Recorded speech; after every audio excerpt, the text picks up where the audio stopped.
nós vamos fazer um enfoque voltado muito mais para o lado pedagógico, tá? E psicológico da criança, tá? Nós vamos fazer os dois enfoques e vocês irão participar dessa entrevista que está sendo gravada e será levada para a nossa página no Facebook, né? Então, mais um tema, mais um encontro e mais uma contribuição para todos aqueles que consultarem o Facebook e conhecer ali os temas abordados e a importância desses temas, né? Tá bom? Bom, então nós vamos chamar primeiramente a Ana Cristina Miranda, tá? Que é a nossa pedagoga entrevistada de hoje, né? Então vamos lá, por favor.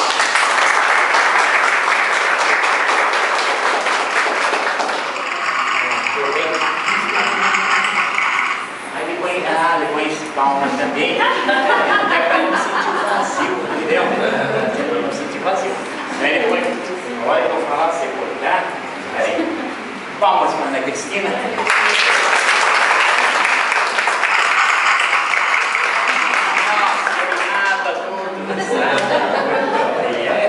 Isso que é uma entrevistada bem recebida, eu lembro. E, bom, nós queremos primeiramente agradecer a você, né?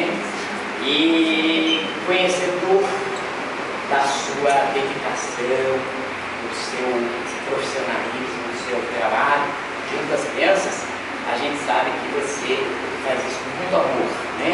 Perguntar a você se você ama a criança é desnecessário, não é isso? Tá?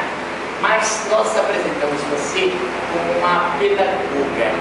O que é uma pedagoga? Ou melhor, o que é a pedagogia? Bom, primeiro eu que agradeço por ser convidada, né, para vir para a sala. Esse espaço tão aconchegante e o carinho do Sérgio, né? Quando ele fala na sala, ele vibra muito todo esse trabalho, então acaba contagiando quem ouve, tá? Bom, falando sobre a pedagogia. A pedagogia é uma ciência humana, tá?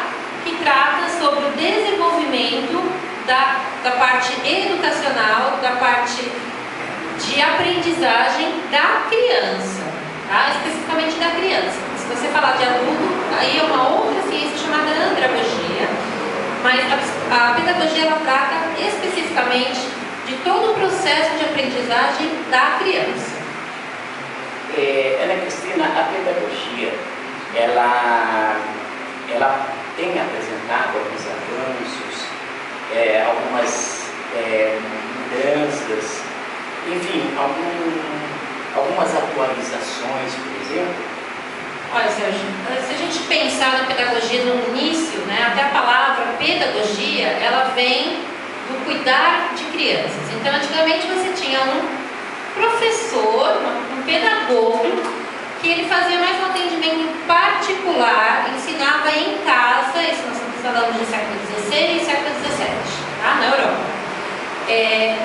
Ensinava na casa para uma aula particular assim, para criança. E isso foi depois se desenvolvendo, mas os avanços são muito pequenos no meu ponto de vista, tá?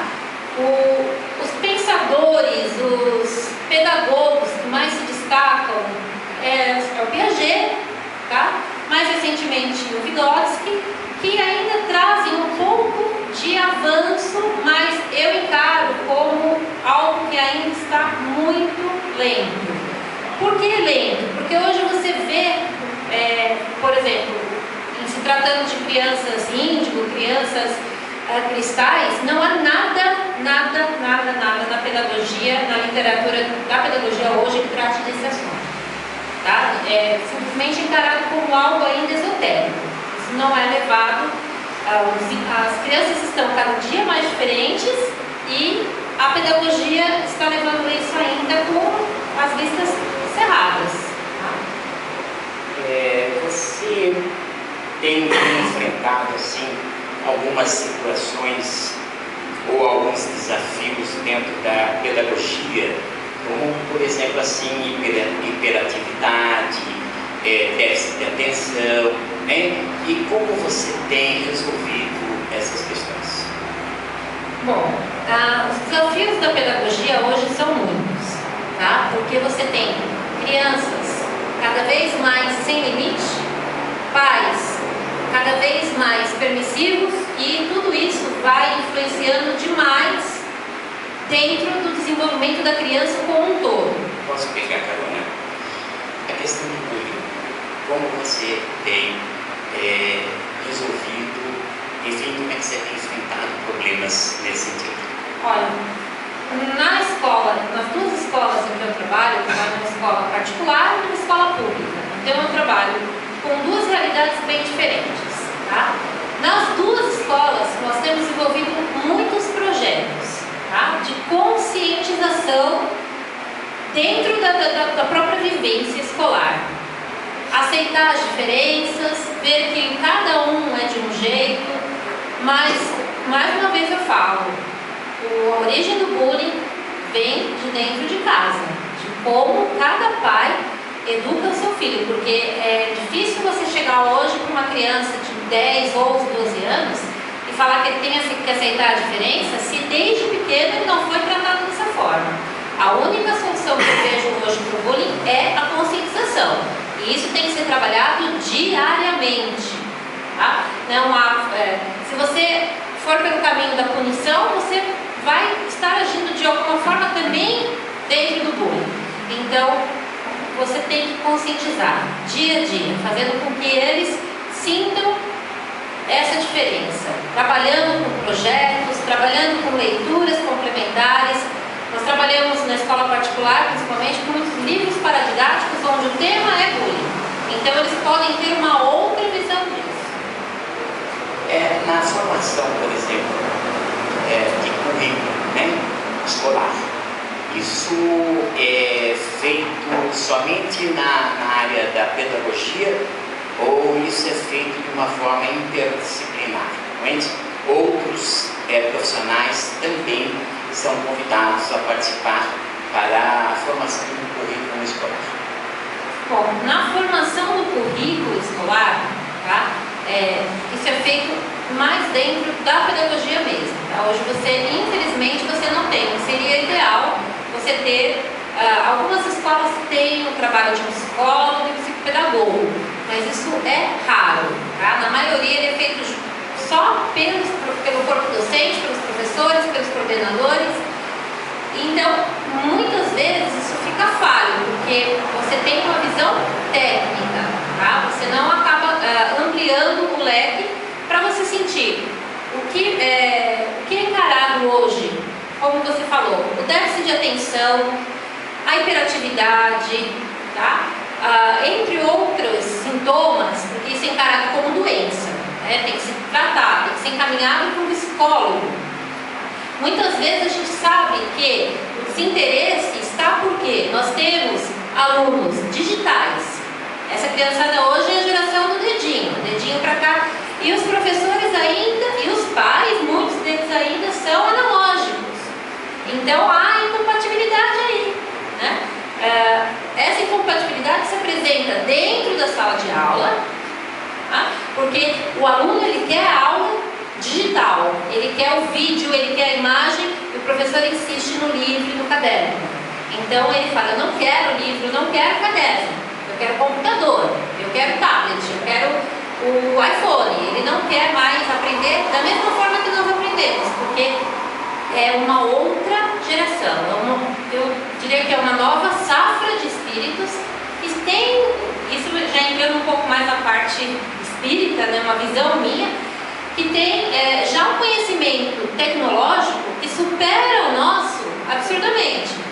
Eles vêm por questões morais, aprimoramento moral, e o professor ainda não entendeu essa sacada. Então é difícil você colocar, uma das escolas que eu trabalho, ela é católica.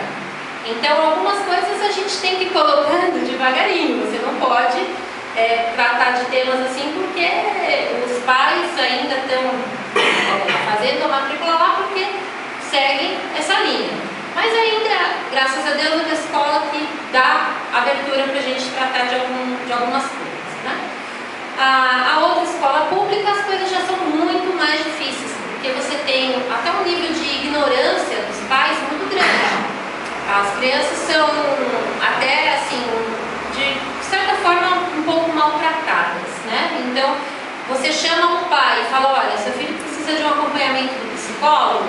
O pai fala assim, não, psicólogo é coisa de louco, meu filho está chamando meu filho de louco, tá? Então, dentro dessa ignorância até dos pais, fica muito difícil a gente conseguir um acompanhamento melhor para o filho.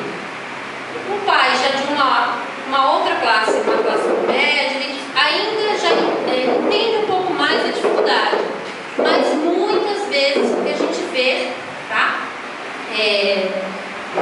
Que quando essa criança apresenta déficit de atenção, apresenta a hiperatividade, é porque aquilo muitas vezes está pouco para ela. Por que ela não presta atenção?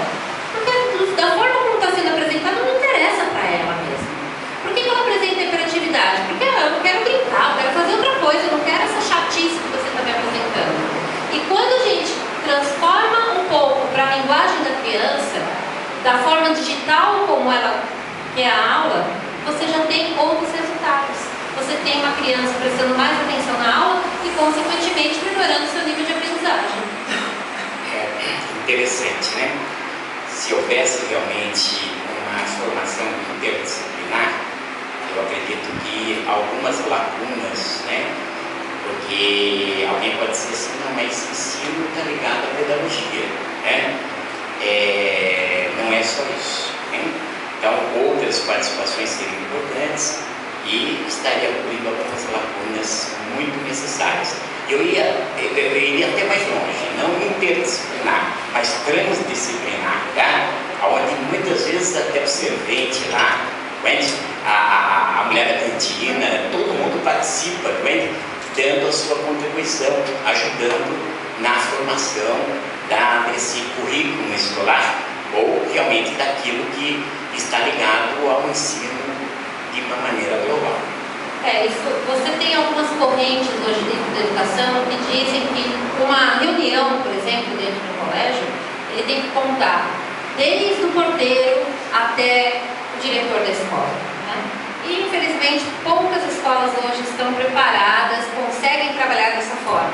Ainda há o pensamento de o que a faxineira pode acrescentar para o aluno. Quem sabe sou eu sou pedagogo, eu que tenho a minha pós-graduação, mas a gente está num tempo de vivência humana, né? A tiazinha tem informação que você não tem. Exatamente. Os meninos confiam na tiazinha uma informação que não chega até você. Perfeito. E de outro lado também, Ana Cristina, nós vemos a participação da assistente social, né? Eu acredito que toda escola deveria ter uma assistente social, né? Porque realmente isso acaba englobando na questão do ensino, porque se essa criança está tendo problemas em casa, tá? Se essa criança está passando por privações, tá? Ela certamente vai mostrar isso no aprendizado, né? Então a gente percebe que muita coisa poderia ser mudada, né? E é levado muito mais a conta do que eu vou gastar e não do que eu vou ganhar, né? Acho que muitos de vocês já devem ter visto na internet uma charge que diz assim, em 1970, né? Você tem professor, e pais e diretor virando para a criança e falando, que notas são essas? Né? Aí, ano 2000, você tem aluno, pais e diretor virando para o professor e falando, que notas são essas? Né? Então, hoje, como o Sérgio falou, muito mais a preocupação de que, eu vou gastar, se meu filho for retido, eu vou ter que pagar todo o ano letivo, todo o dinheiro que eu perdi. Então, a preocupação sempre do que eu vou gastar, né? É o ter antes do ser. Então, tudo isso acaba refletindo e prejudicando demais todo o desenvolvimento da criança e do adolescente. Porque para ter, eu preciso ser, né? E uma reivindicação minha, e que está sendo filmado, e isso vai para o mundo, né? O problema é o seguinte, é exigido da criança que ela tire uma boa nota, ou melhor, que ela tire 10, né? Agora, isso é importante, isso é o mais importante. Eu já vi vários pais cobrando dos filhos nota, né? E para tirar nota 10 a gente tira fácil, né? Há várias maneiras. É, claro, se é 10 que você quer, eu te dou 100, tá bom? Tá? Então, o que acontece? Você não procura saber se essa criança está com dificuldade em permanecer sentada porque ela tem uma escoliose, se ela está tendo dificuldade na visão, ou porque ela está posicionada de forma errada, ou porque há reflexo na lousa, ou porque ela está realmente com problema de visão, fraqueza visual. Se essa criança ela tem problemas de ansiedade, consequentemente ela começa a ter vários distúrbios, enfim, não se volta olhar para esse lado. A cobrança é outra, tá? Então eu acho que realmente a gente precisa parar para pensar, e os pais precisam conhecer melhor os seus filhos, colocar mais foco nos seus filhos, tá? A gente costuma realmente cortar o mal pela raiz, tá? Mas se não se tem as vistas voltadas para a raiz e para o crescimento, vai cortar esse mal quando? Tá? Então, se eu não educo, oriento, eu vou castigar esse ser amanhã. E muito dentro disso, você está falando, Sérgio, vai se cortar o mal pela raiz quando? Os pais esperam que a escola corte esse mal. Tá? Então, é muito comum hoje, em atendimento ao pai, o pai falar: você tem que dar um jeito no meu filho. Tá? Porque eu não sei mais o que eu vou fazer com ele. Já aconteceu comigo de pessoas virem para mim e falam assim: olha, Sérgio, você tem que dar um jeito no seu filho. Eu não sou família. E nem seu filho é uma máquina. Entendeu? Tá? Então, realmente, falta muita consciência nesse sentido. Nós estamos vendo muita criança crescendo de forma completamente desregulada, vamos dizer, né? Se eu posso chamar assim, tá? E os pais não têm consciência disso, tá? Quando é que você pega uma criança com tendência oposta? Pelo olhar que ela volta para as propagandas, entendeu? Tá? Entendeu? Quando é que você sabe que uma criança começa a se interessar por sexo? Quando é que você simplesmente olha para o seu filho? Somente isso, olhe para o seu filho, hein? E eu espero que a psicóloga dê uma apertada nisso. Então, você falou que as crianças ímpicos e cristais, essa geração de seres, não entra no currículo, ou melhor, não entra na pedagogia. Mas pelo menos vocês chegam a discutir alguma coisa a respeito? Por que essas crianças estão diferentes? Olha, a gente até faz algumas colocações, né? O que está diferente, porque as crianças estão diferentes. Mas como eu falei, essa é uma visão que nós espíritas temos e que, assim, não se discute na faculdade de pedagogia nada sobre isso, tá?